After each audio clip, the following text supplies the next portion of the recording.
وحده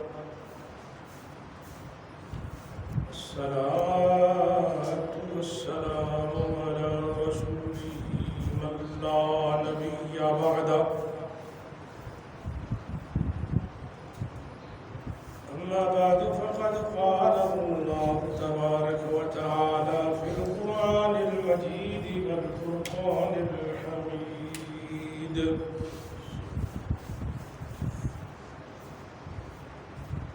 والذين يؤمنون بما أنزل إليك وما أنزل من قبلك وبالآخرة هم يوقنون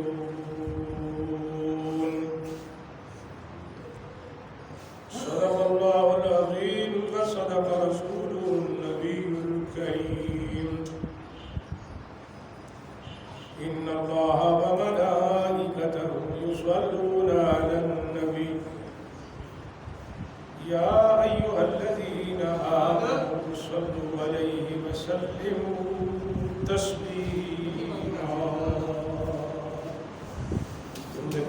الصلاة والسلام عليك يا رسول الله وعلى آلك وأصحابك يا حبيب الله السلام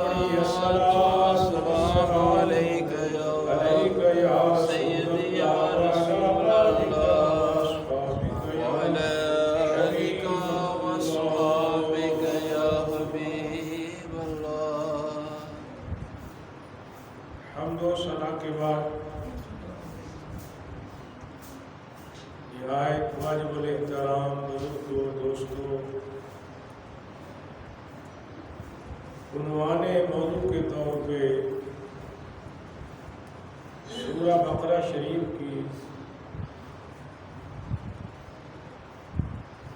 ابتدائی آیت کا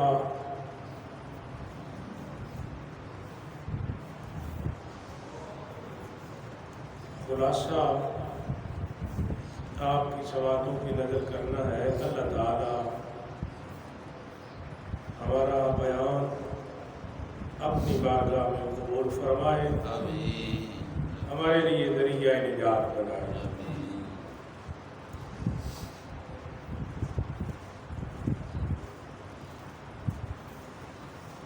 پہلا سپارہ سورہ بقرہ شریف.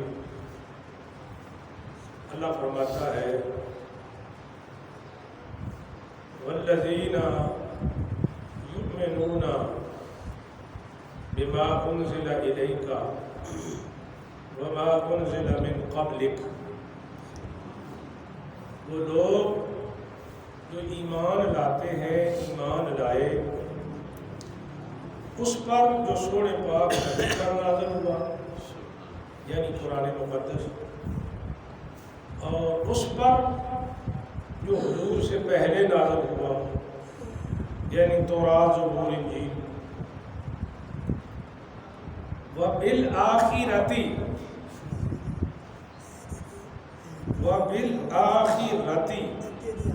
هُمْ يُوقِنُونَ. جو آخرت پر یقین رکھتے ہیں. آخرت کے بارے میں ایمان والوں مومنوں کی یہ صفت بیان کی گئی ہے کہ جو مومن ہیں وہ آخرت پر یقین رکھتے ہیں. عقیدہ آخرت ہمارا بنیادی عقیدہ ہے، اور اس عقیدے کے اندر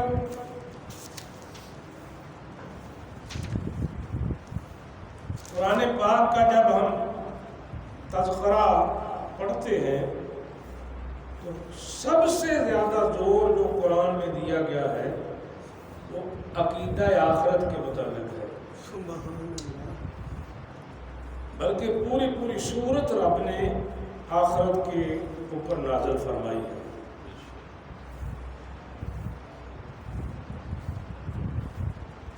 گناہ، جزا، سزا، اس کا تصور ہر مذہب میں ہے.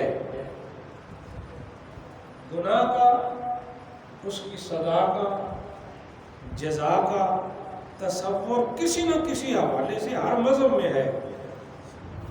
مگر جو الہامی مذہب ہے،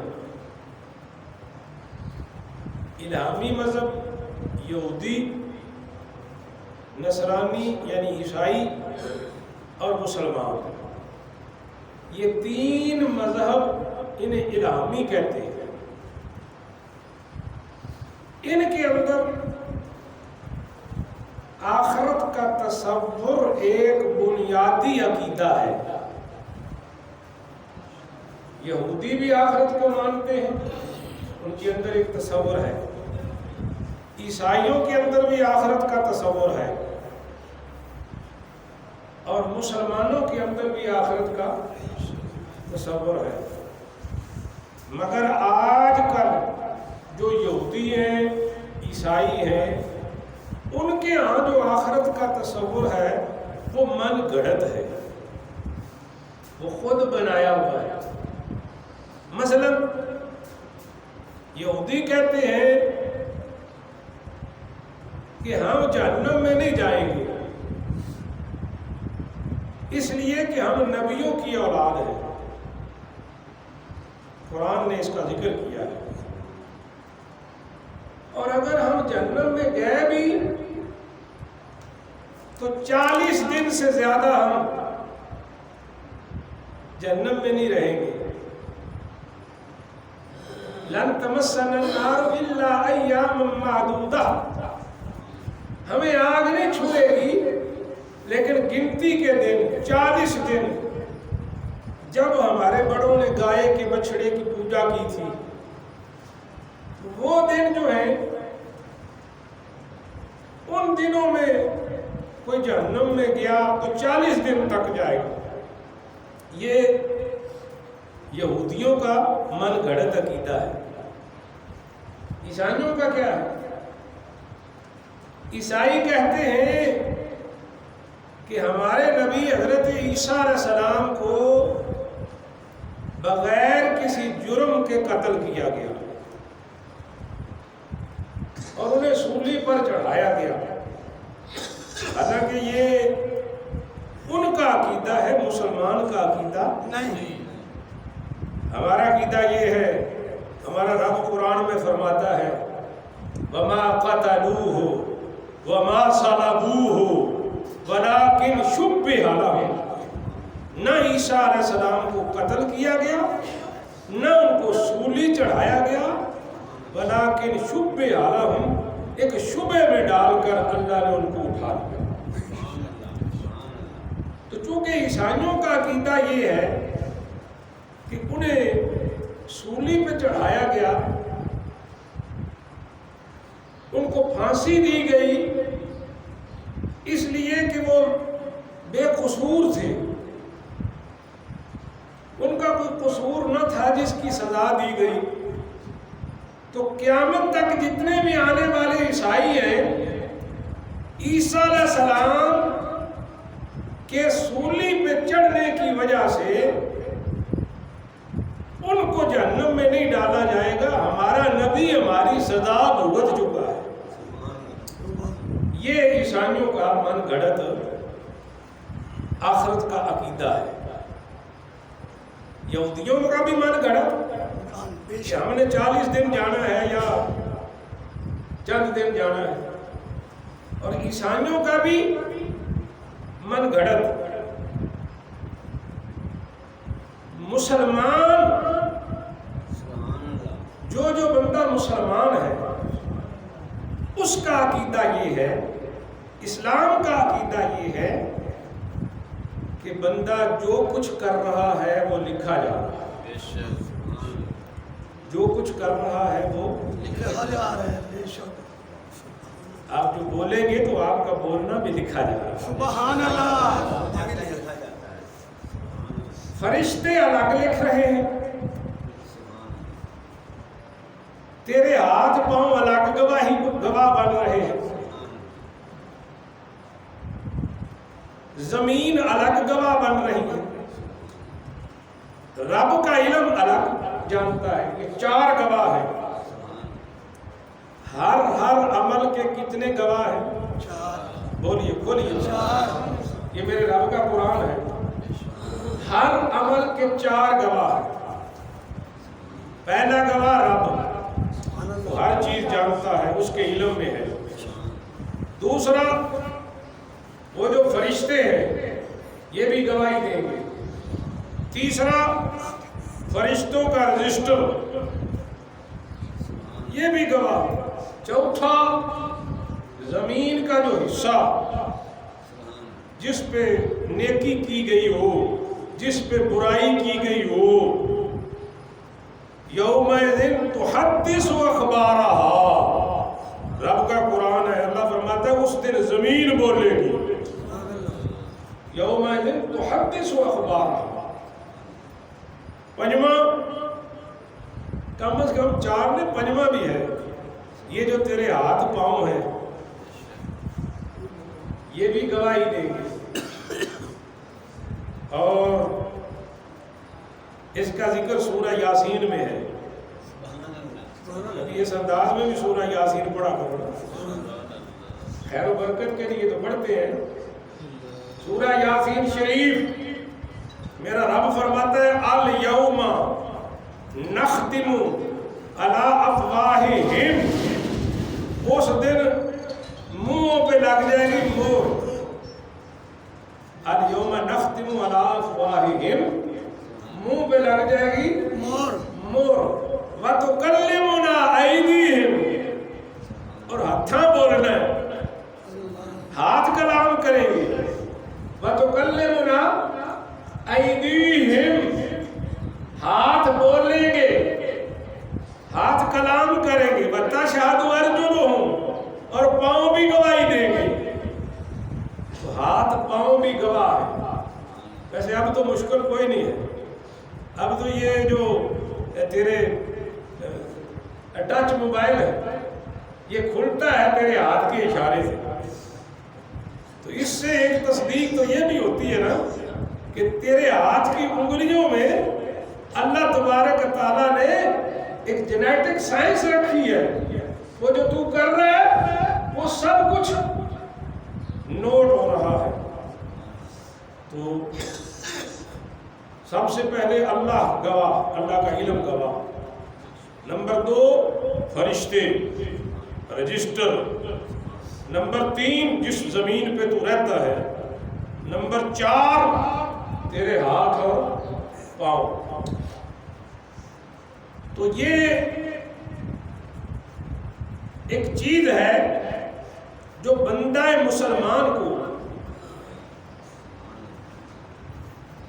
بندہ مومن کو یہ احساس دلاتی ہے کہ نیکی بھی تیری لکھی جا رہی ہے اور برائی بھی لکھی جا رہی ہے. بولو ہمیں نام بولو، لکھی جا رہی ہے. اور ہم لمحہ بلمحہ موت کے قریب ہو رہے ہیں، لمحہ بلمحہ. لیکن ہم میں سے مرنا کوئی نہیں چاہتا. لمحہ بلمحہ موت کے قریب ہو رہے ہیں اور ہم میں سے مرنا کوئی نہیں مرنا چاہتا. امام غزالی فرماتے ہیں، حجت الاسلام امام محمد غزالی علیہ رحمہ، آپ فرماتے ہیں کہ مرنا کوئی نہیں چاہتا لیکن مر سب نے جانا. مرنا کوئی نہیں چاہتا اور مر سب نے جانا. امام غزالی فرماتے ہیں موت کے 3 ڈر ہیں. پہلا ڈر یہ میں مر گیا میری زندگی چھن جائے گی. اب میں ہوں، میرا عہدہ ہے، میرا وقار ہے، میری شان ہے، میری خوش گپیاں ہیں. میں مر گیا تو یہ سب کچھ جاتا رہے گا. یہ ایک بندہ ہے جو ڈرتا ہے، یہ پہلا ڈر ہے. اور یہ ڈر قابل مذمت ہے. امام غزالی فرماتے ہیں جو اس وجہ سے موت سے ڈرتا ہے نا کہ میرا وقار چھن جائے گا، میرا عیش و آرام چھن جائے گا، اس وجہ سے بندہ اگر موت سے ڈرتا ہے تو یہ قابل مذمت ہے۔ دوسرا ڈر یہ ہے کہ میں مر گیا تو میرے بچوں کا کیا ہوگا، میں ان کا کفیل ہوں، وہ یتیم ہو جائیں گے۔ وہ بندہ موت سے اس لیے ڈرتا ہے، یہ ڈر بندے کو ہرس اور ہوس میں مبتلا کرتا ہے۔ یہ ڈر بھی قابل مذمت ہے کہ کر لو کٹھا، یہ بھی کٹھا کر لو، یہ بھی کٹھا کر لو، تاکہ بعد والے پریشان نہ ہو۔ امام غزالی فرماتے ہیں یہ بھی ڈر قابل مذمت ہے۔ موت سے دو ڈر ہو گئے۔ پہلا ڈر میری عیش چھن جائے گی، اس وجہ سے مرنے سے ڈرتا ہے۔ دوسرا ڈر میرے بچوں کا کیا ہوگا، اس وجہ سے ہرس میں، لالچ میں دن رات کٹھا کرنے میں لگا ہوا ہے تاکہ پچھلے موج کریں۔ یہ بھی قابل مذمت۔ امام غزالی فرماتے ہیں کہ تیسرا ڈر بھی ہے، اور وہ ڈر ہے مومن کا۔ مومن اس لیے ڈرتا ہے کہ اگر میں مر گیا تو میرے عمل بڑے تھوڑے، ابھی میں نے کچھ کرنا ہے، میرا دفتر اعمال نیکیوں سے خالی ہے، میں کون سا منہ لے کے رب کی بارگاہ میں جاؤں۔ یہ بندہ مومن جو ہوتا ہے کہ میں کون سا منہ لے کے اللہ کی بارگاہ میں جاؤں گا، اس وجہ سے مومن ڈرتا ہے موت سے کہ ابھی مجھے مزید مہلت مل جائے، میں مزید کچھ نیک اعمال کر لوں۔ فرماتے ہیں یہ جو ڈر ہے یہ بندہ مومن کے ایمان کی نشانی ہے۔ اب خود ہی فیصلہ کر لیں کہ ہم میں سے کتنے جو ہیں وہ اس وجہ سے ڈرتے ہیں اور کتنے پہلی دو وجہ سے ڈرتے ہیں۔ حضرات گرامی، مرنا سب نے ہے، بولو باوے نہ بولو، ادھر ہی نے ہونا ہی ہونا۔ تین منزلیں ہیں اور تین ہی اس کی رکاوٹیں۔ تین منزلیں، پہلی منزل قبر ہے۔ پہلی منزل کیا ہے؟ سارے بولو، پہلی منزل کیا ہے؟ قبر۔ اور اس کی رکاوٹ غفلت ہے۔ ہمارے محلے میں فوتگی ہوئی، رات فوتگی ہوئی، آپ اس کو قبر کے سپرد کر رہے ہیں، تو پہلی منزل کیا ہے؟ قبر ہے۔ اور اس کی رکاوٹ غافل ہونا، غفلت۔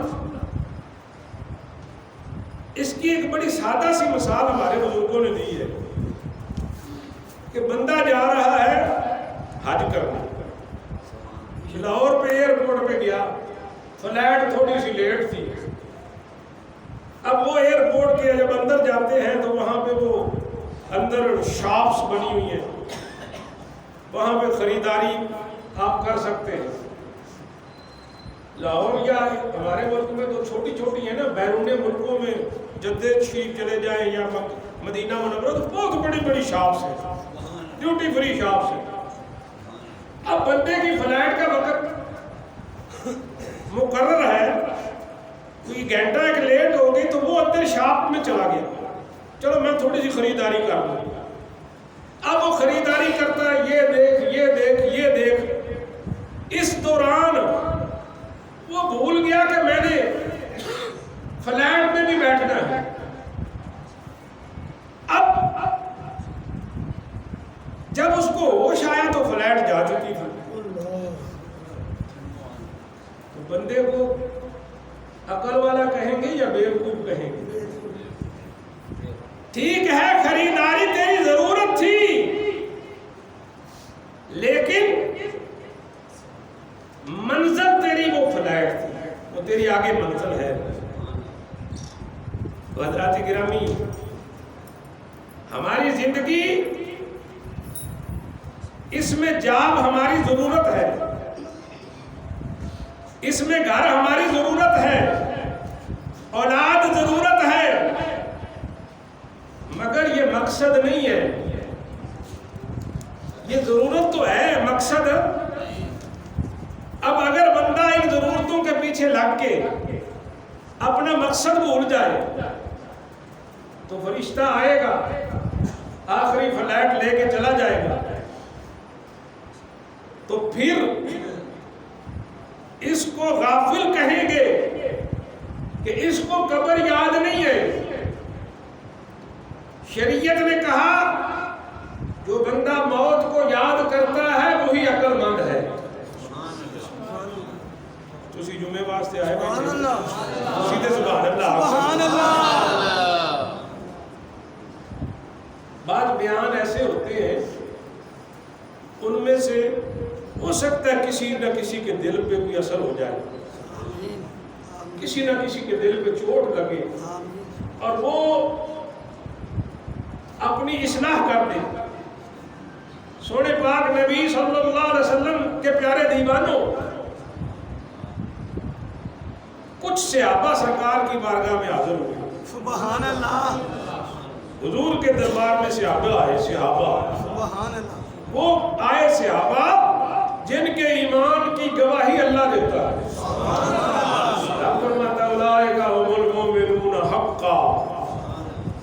میں صحابہ کے ایمان کا گواہ ہوں۔ وہ صحابہ جن کے لیے جنت کا اعلان رب نے فرمایا ہے، ہر صحابی نبی جنتی جنتی۔ آپ بھی منہ کھولو، ہر صحابی نبی جنتی جنتی۔ کلن وعد اللہ الحسنى، حبیب تیرے سارے صحابہ کو جنت کا وعدہ ہے۔ سبحان اللہ۔ تو صحابہ آئے حضور کی بارگاہ اور بڑا خوبصورت سوال کیا، عرض کرتے یا رسول اللہ، انسانوں میں سب سے زیادہ عقل مند کون ہے؟ صحابہ کا سوال ہے اور مصطفیٰ کا جواب ہے۔ ہم سے کوئی پوچھے نا بھی عقل مند کون ہے تو ہم کہیں گے جو 2 سے 4 بنائے وہ بڑا عقل مند ہے، جو 2 سے 4 کرے گا۔ سونے پاک نبی کے غلاموں نے پوچھا، اللہ کے رسول ہمیں خبر دیجئے سب سے زیادہ عقل مند کون ہے؟ تو حضور نبی کریم نے فرمایا اکثرہم ذکر للموت، جو موت کو کثرت سے یاد کرتا ہے وہ سب سے زیادہ عقل مند ہے۔ نگاہ نبوت میں عقل مند کون ہے؟ جو موت کو یاد رکھتا ہے، موت کی تیاری کرتا ہے، وہ سب سے زیادہ عقل مند ہے۔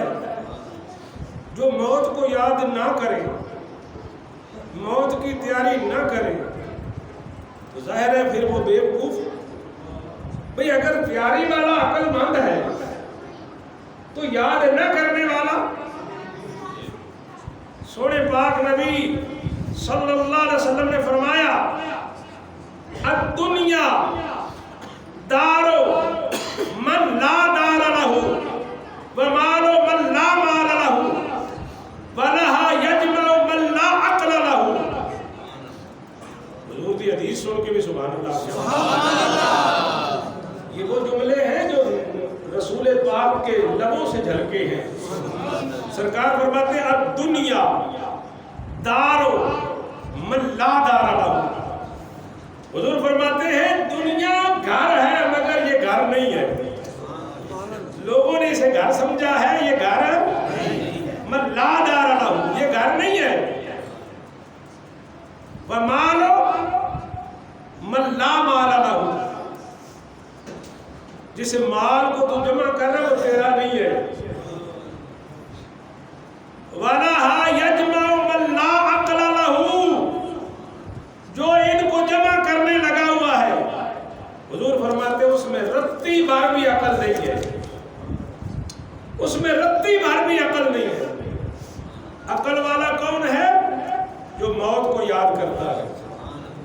دعا کرو اللہ تبارک و تعالی ہمیں موت کی یاد نصیب فرمائے. آمین. حضور کے صحابہ کا مزاج ایسا تھا کہ وقتاً فوقتاً وہ موت کا تذکرہ سنتے رہتے، موت کا ذکر سنتے رہتے صحابہ.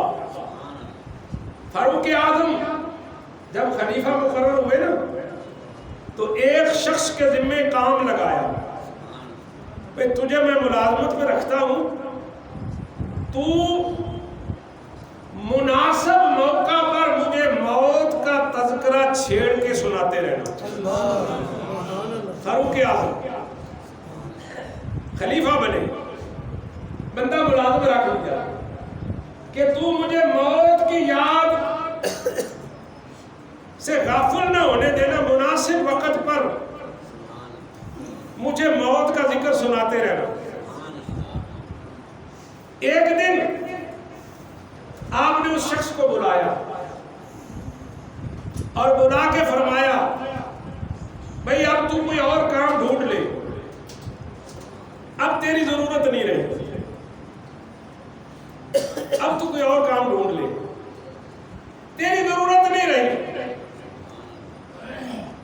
اس نے عرض کی امیر المومنین اب موت کو یاد کرنے کی ضرورت نہیں ہے. تو آپ نے اپنی داڑھی کی طرف اشارہ کیا، فرمایا دیکھ میری داڑھی میں سفید بال آ گئے ہیں،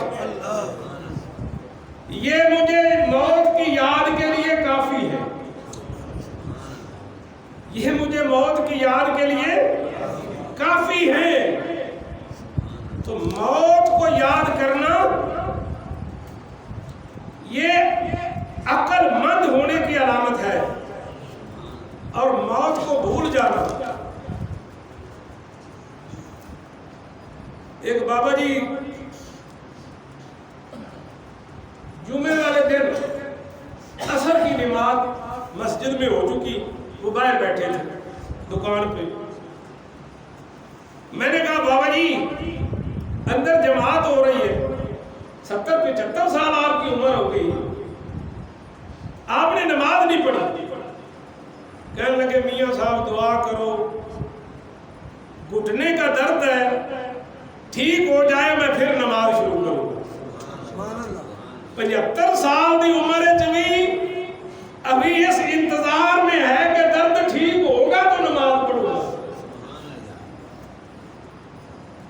حضرات گرامی، قبر ہماری منزل، غفلت اس کی رکاوٹ.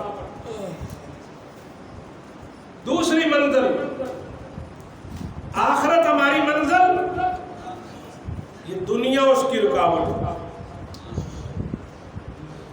حضور نبی کریم صلی اللہ علیہ وسلم فرماتے ہیں الدنیا سحارہ، دنیا جادو کرنی ہے، دنیا جادو کرنی ہے. جیسے جادو سے بندے کو سمجھ الٹی لگتی ہے، ایسے دنیا کا جادو چل جائے نا تو اسے آخرت کی فکر اور موت کی یاد اور قبر کا بیان بھی اچھا نہیں لگتا. تھوڑے بھی چونگی میں دیکھنا پہ ہمیں جنہیں جنہیں چنگا لگتا سبحان اللہ کو. اب ہمیں موت کا ذکر کیوں اچھا نہیں لگتا، قبر کا ذکر کیوں اچھا نہیں لگتا، آخرت کا ذکر کیوں اچھا نہیں لگتا؟ حضور فرماتے ہیں اب دنیا سحارہ، دنیا جادو کرنی ہے. تو جب جادو ہو جاتا ہے تو بندے کو سمجھ نہیں لگتی، اس لیے جب دنیا کا جادو چل جاتا ہے تو اسے آخرت کی سمجھ، حالانکہ دنیا ہے کیا، 150 سال ہی ہے نا. امام غزالی فرماتے ہیں آخرت کتنی ہے؟ امام غزالی نے ایک نقشہ کھینچا، آپ فرماتے ہیں یہ زمین سے لے کے آسمان تک، یہ ساری فضا جو ہے نا، یہ سارا آسمان دانوں سے بھر جائے، موتیوں سے بھر جائے، اور ایک پرندہ 1000 سال بعد آئے اور وہ ایک دانہ اٹھائے اور وہ چلا جائے، پھر 1000 سال بعد آئے، دوسرا اٹھائے، پھر چلا جائے، پھر 1000 سال بعد آئے۔ آپ فرماتے ہیں دانے ختم ہو جائیں گے زمین سے آسمان تک، دانے ختم ہو جائیں گے، آخرت کی زندگی ختم نہیں ہوگی۔ دانے ختم ہو جائیں گے، آخرت کی زندگی ختم نہیں ہوگی۔ حضرات گرامی، تو یہ غفلت جو ہے، یہ دنیا کی غفلت، اس نے ہمیں موت سے بھی غافل کیا ہوا ہے اور آخرت سے بھی غافل کیا ہوا ہے۔ اور تیسری منزل ہے وہ یہ ہے رب کو پانا، اور یہ بڑا ہی آسان ہے، بڑا ہی آسان ہے، اس لیے کہ وہ رب ہر روز وقت تہجد آسمان دنیا پر ندا دیتا ہے، سبحان اللہ، آؤ میرے بندوں مجھ سے مانگ لو، آؤ میرے بندوں مجھ سے مانگ لو۔ حدیث پاک میں آتا ہے، حضور فرماتے ہیں رب تعالی 70 ماؤں سے بڑھ کر امت پر